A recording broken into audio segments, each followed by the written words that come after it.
Hey guys, and welcome to the GamerSophist. I'm FlyingNinjaDragonFury, and I have been obsessed with this game. Unless you've been living under a rock for the past month or so, you probably already know that this is Watcher of Realms. One of these games that's absolutely shoved down your throat, just like Raid Shadow Legends.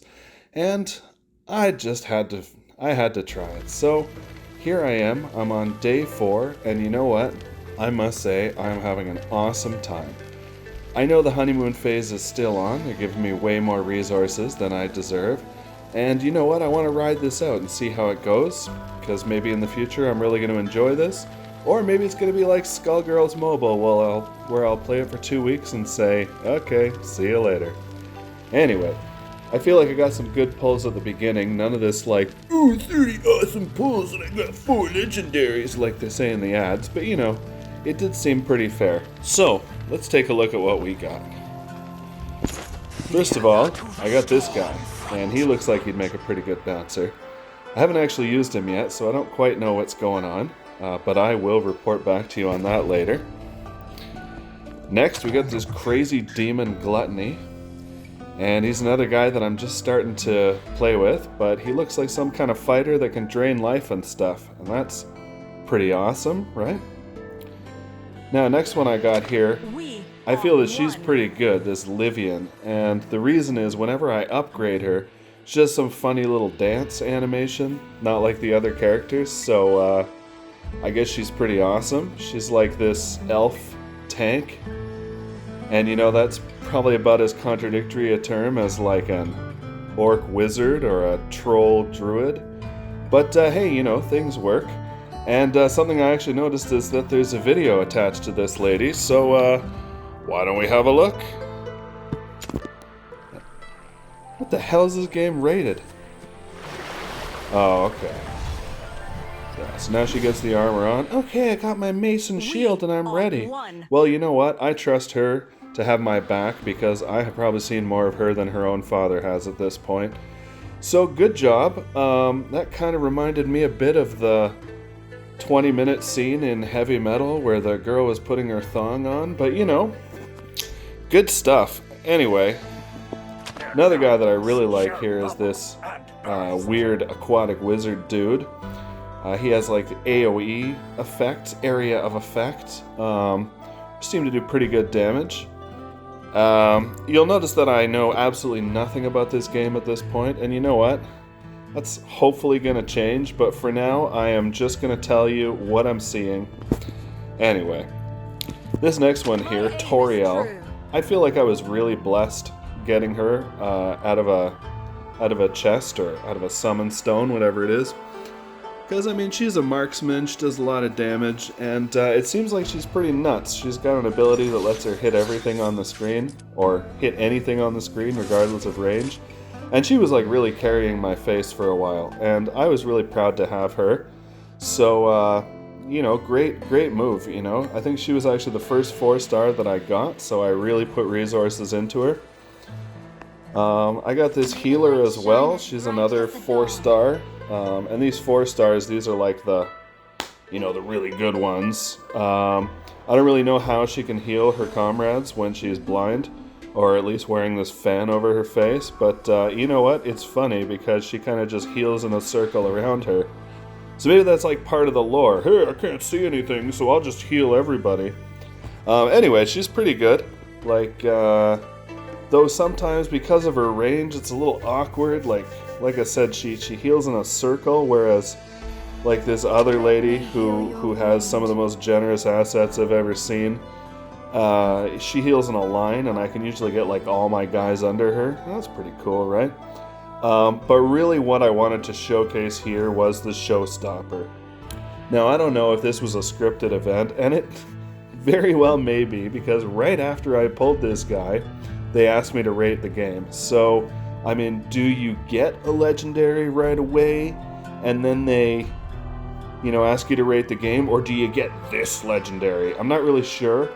But let me tell you, this guy is an absolute beast. You know, when I was using Toriel, I was like, oh yeah, she's really good. And this guy came on my team, and he was so crazy that I decided to just load him up on resources. And now he is even crazier that he is honestly carrying my face through the whole game. And I mean, just look at this guy. Like, this is the guy that, you know, he shows up at your Halloween party and nobody invited him, but like everybody's too scared to ask him to leave. What does he do? Well, he blows things up. He's absolutely crazy. Apparently in his bio here, this is pretty metal here, a pharaoh who is cursed for trying to steal the power of a god. He is also the mage who invented necromancy. I mean, that is about as edgy as it gets. This guy needs to go out and buy a Hot Topic location because, comment here, he is a beast. Now, I did want to illustrate how much of a beast he is. So what I'm going to do is I'm going to go into this arena mode here, and we're going to just do a fight. Okay, because we'll get to see the stats afterwards. And, you know, then we can see how it rides. So let's switch up some of these guys that we probably don't need. Let's put him in, let's put him in. And we'll go for this guy as well. And, okay, things look pretty good. So, let's start. And this arena mode I think is really interesting. They preserve the whole tower defense thing while still having some sort of healthy competition. So, I mean, that's cool. Alright, so we got spiders here, so let's, you know, get that going. They can right? Well, see, I kind of screwed this up here, and that's fine. But you know what? I really think that once I get Comet on the field, he's going to change everything. But we're going to see if that happens or not. And this is pretty cool, because like I said, I thought it was going to be the other thing. Here we go. So now look at this guy. He's just like, okay.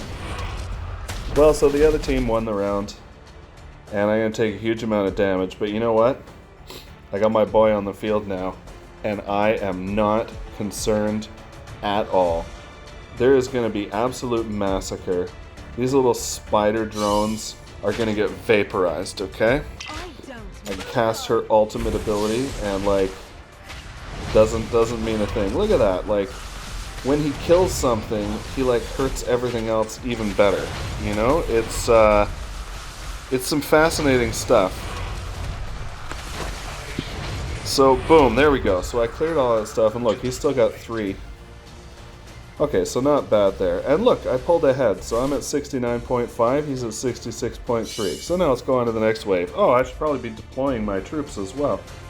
You see, when you get this Comet guy, he's just so insane that you totally forget to put anything else out on the field. Here, why don't I put this guy out? And then, like, maybe my stuff actually will get blocked or something. Oh my goodness! You see, guys, strategy is more important. Okay, his ultimate's ready, and watch this. Boom, ba boom, ba boom, ba boom, boom, boom, boom, boom. I ate everything. I ate everything. Like, look at this. On his side, there's still like 7 things left. Boom! 10.3%. You are going down, Douglas Wesley. I don't know, with a name like that, it does not seem like a real person. But, who knows? Who knows? It could be. Alright, let's see what Fish Breath can do here. But, you know, reality is our Hot Topic Pharaoh here is the one that is pulling through. And there we go. We got the victory, boys. Everything is cool, and what I really wanted to show you here, so we had a bunch of guys hacking away, and if you look at the stats, look at that. So we put the archer out before we put this guy out, and he is doing 3 times as much damage as her. Like, look at those numbers. I know we put Squid Breath out late, so maybe it doesn't really count. And this lightning dude here, I don't know, man. He needs a career swap. But like, oh jeez. Anyway, so that is Comet, and he is absolutely crazy. And then just one other thing I wanted to showcase for you before we went today is another game mode that really got me excited. It's this Tide mode. So this one, there is absolutely no strategy involved after the initial setup, which is pretty cool. You just put your characters down. Okay, da-da-da-da-da, everything is good, everything's in place, we are ready to go. Like I said, we set this up before, but we got archers on the sides, we got mages on the sides, we got fighters down in the middle, and let us see what we get. Here we go.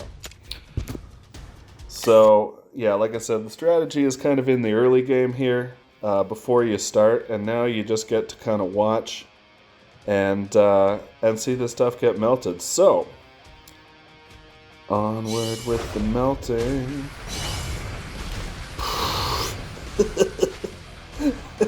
Like, I think these hordes are supposed to be coming up and pressing up against the wall, but you know, with Death Pharaoh here combined with Squid Breath, like, people are not even making it to my fighters. My fighters are sitting there and they are like, why are you even paying me? What a ridiculous, you know. Okay, so now everybody was deployed all at the same time. Everybody had an equal opportunity. You know, we don't discriminate here at GamerSophist. And yet, oh my god, 96% of the damage dealt was by Comet. These guys, man, Squidface didn't even have a chance to attack. Our Naked Elven Beauty got one shot in. I think we got one arrow in. Oh, look, Voltaire here, or whatever the heck his name is. He managed to do a little bit of damage, but you know what? It is all about the king. And I find that interesting, and I think something that I've been doing, and I'm going to continue to do, is when you get a crazy legendary troop, just load your resources into that, and don't waste your friggin' time buying some other crap for people that you're going to be replacing in the future. So, my advice at the end of the day, pull the good heroes and put all your stuff onto them. Don't waste your time with these little 1, 2, 3 star guys. They're just there to get in the way while your big guys can come in and sweep everything away. That is probably the most philosophical thing I can come up with the entire day. And so with that, I'm going to leave you. And just remember to keep making those 180 IQ plays, because that is what Dante would do if he was a gamer.